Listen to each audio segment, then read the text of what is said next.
Gumawa na ako ng document. Basahin mo at pirmahan mo na. Ano pa? Tama. Wala nga namang mga kondisyon kaya ayaw mong pirmahan.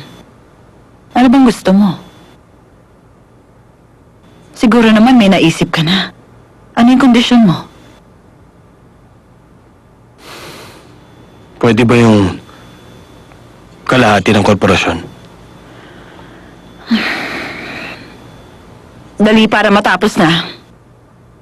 Nakita mo naman yung mga security sa labas. Siguro alam mo na ang mangyayari sa'yo pag nagsimula ka ng gulo. Dadagdagan ko ng isa pang 0 ang halaga ng perang iniisip mo. Kaya ilaan mo na lang sa ibang oras na sinasayang mo sa usapan na to. Kalahati ng korporasyon.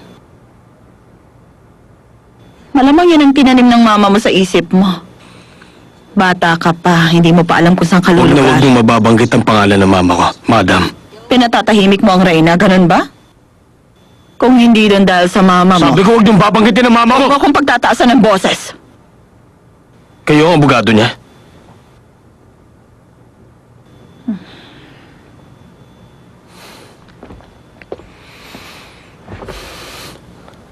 Tandaan niyo mga sasabihin ko ngayon.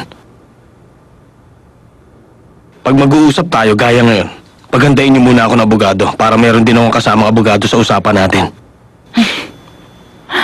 At ang ibig lang sabihin nun, kung pipilitin niyo akong pirmahan ng dokumento na gaya nito, hindi ko yun gagawin.